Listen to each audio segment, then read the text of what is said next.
Mga kasandugo, today is my day 3 here in Singapore. At ang gagawin ko ngayon ay pupunta lang sa mga shopping center at magpo-food trip. Let's go mga kasandugo!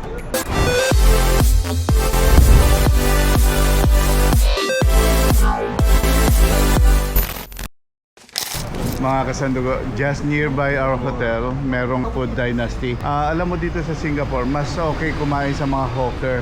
Isa, mura na, masarap pa. Kaya dito ako kakain.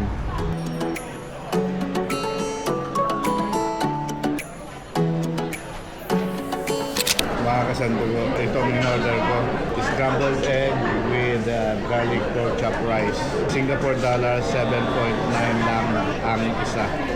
Mga kasandugo, ang unang pupuntahan natin ngayon ay ang Little India. Nasa loob ako ng MRT ngayon.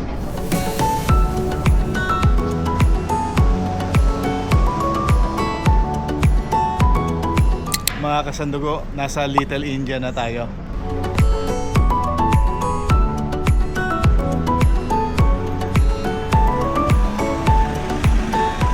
Mga kasandugo, nandito na tayo sa House of Tantenya.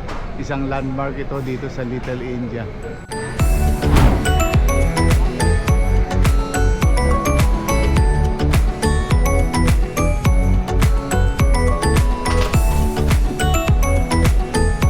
Mga kasandugo, itong nasa likod ko ay ang mural ng Traditional Trades of Little India. Isang magandang photo spot dito sa Little India.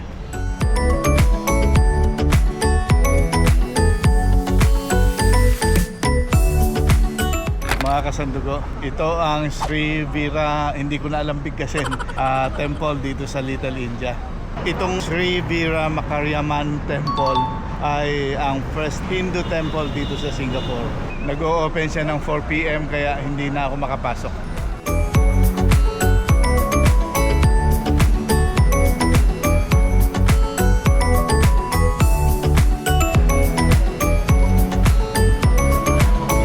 Mga kasandugo, tapos na ako dito sa Little India. Ang next destination ko ay ang Bugis Street.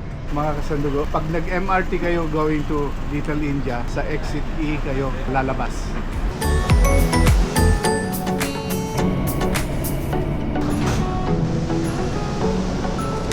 Mga kasandugo, nandito na ako sa Haji Lane ng Bugis Street. Isa itong alley na puno ng mga restaurants, bars and coffee shops. Maraming mapagpipicturean dito.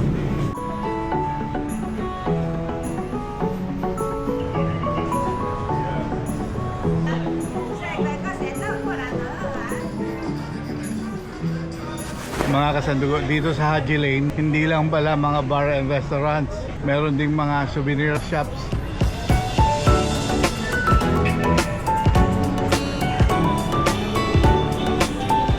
Mga kasandugo, nandito naman tayo ngayon sa Arab Street. Katabi lang ito ng Haji Lane.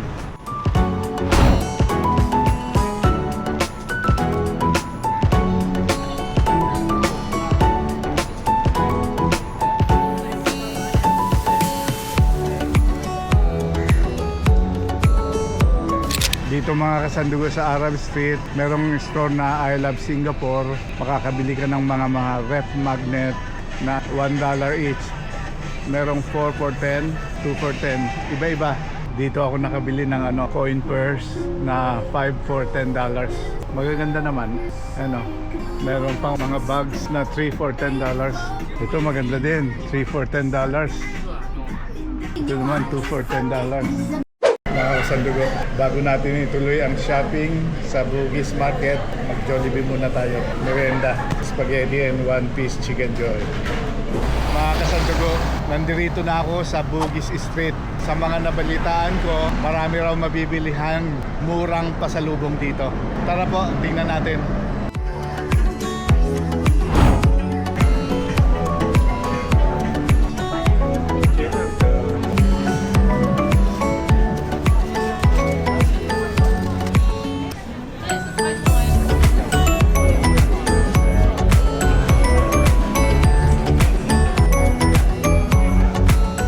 Mga kasandugo, bibili ako nito, chocolate nougat crisp at saka blueberry nougat, 1 each, 10 Singapore dollars. Ito, kunafa and pistachio, Dubai chocolate ito, Sa tingin ko, bibili ako nito. 5 Singapore dollars ang isa. Meron ding mga snacks na mabibili dito sa loob ng Bugis. Mga kasandugo, sa dulo ng Bugis Street, nasa side niya, merong ABC Mart na mura lang. Tigwa $1 ang mga bilihin dito. Ito, tigwa $1 lang. May 85 cents, may 50 cents. Hindi lang chocolates at saka cookies ang mura dito. Meron pang mga salompas, tapos plaster, alcohol, sari-sari, mga eyeglasses, reading glasses para sa mga matatanda. Dito may mga pabango, $1 each. Hindi ko lang alam ang amoy kung okay. Basta sinasabi ko lang na merong isang dito, tindahan na nagtitinda ng $1 each. Meron ding mga Filipino products dito. Meron ding Century Tuna. May dato puti pa. Sandugo. Itong drinks na lang for example. Ito pag bibili mo sa 7-Eleven, $2.50. Dito 85 cents lang.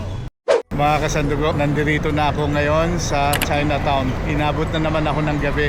Basta shopping kahit anong oras. Mga kasandugo, pag pupunta kayo ng Chinatown Shopping Center, mas mainam kung sa Exit A kayo lalabas. Paglabas nyo ng Exit A, ito na. May mga bilihan na ng mga souvenir items. Marami rin kainan.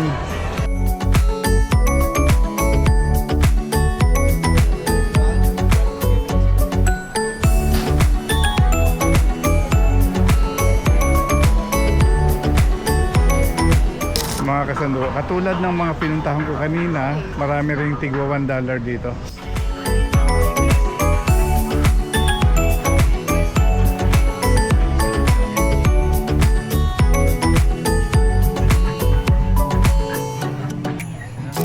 Mga kasandugo, halos lahat naman ng pinuntahan ko, pare-pareho ang mga tinda at halos pareho ang presyo. So, mamili na lang kayo kung saang shopping center kayo pupunta na malapit sa hotel ninyo. Ang napansin ko lang mga kasandugo, maraming mga choices ng pagkain dito sa Chinatown. Kaya sa tingin ko mas okay pa rin dito. Mga kasandugo, dito ko natatapusin sa Chinatown ang day 3 ko dito sa Singapore. See you tomorrow. Good day mga kasandugo. Today is my 4th day and my last day here in Singapore. My flight to Manila is in about late afternoon. So, aagahan ko ang punta sa Changi Airport dahil papasyalan ko pa ang Jewel. Samahan nyo ako mga kasandugo.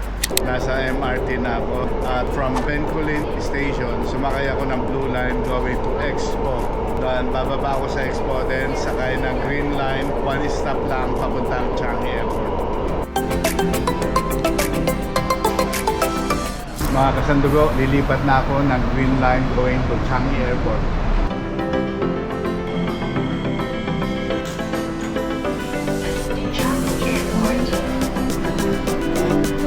Mga kasandugo, ang sasakyan kong eroplano ay nasa Terminal 4. Pero pupunta muna tayo sa Jewel para makita yung magandang attractions doon. Nasa Terminal 3 tayo ngayon.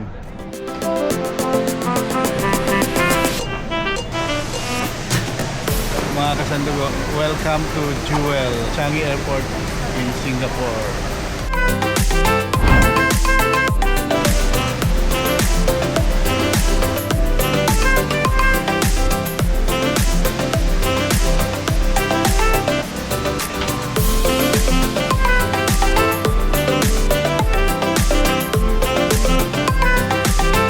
Mga kasandugo, ito ang pinaka-base ng Rainbow Vortex.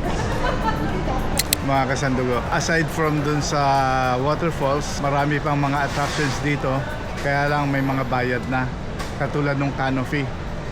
Mga kasandugo, tapos na ako dito sa Jewel para panoorin yung Rainbow Vortex. Ngayon, pupunta na ako sa Terminal 4 para mag-check-in. Ito ang libreng bus papunta sa Terminal 4. Mga kasandugo, tapos na ako mag-check-in, tapos na rin sa immigration, at ngayon nakapasok na ako dito sa loob at pupuntahan ko yung sinasabi nilang activity dito. Parang ano yun malaking slides. Libre lang yun.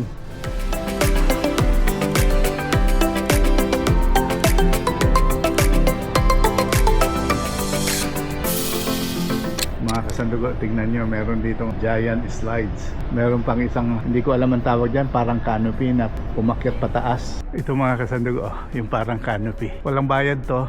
Tapos nandito naman yung slides. Wala rin bayad yan. Makikita yung slides na yan dito sa H1 to H8 na gate. Mga kasandugo, dito sa gate 18, meron pang entertainment corner. Parang arcade game. Mayroong car racing, mga retro games dito. Merong pang football. Mga kasandugo, dito ko na po tatapusin ang video ko ng 4 days stay ko dito sa Singapore. Please don't forget to like, share, and subscribe. Maraming salamat sa inyong panonood at God bless and thank you. Bye-bye. Thank you for watching. Mabuhay. Please don't forget to like, share, and subscribe. And please hit the notification bell. Maraming salamat.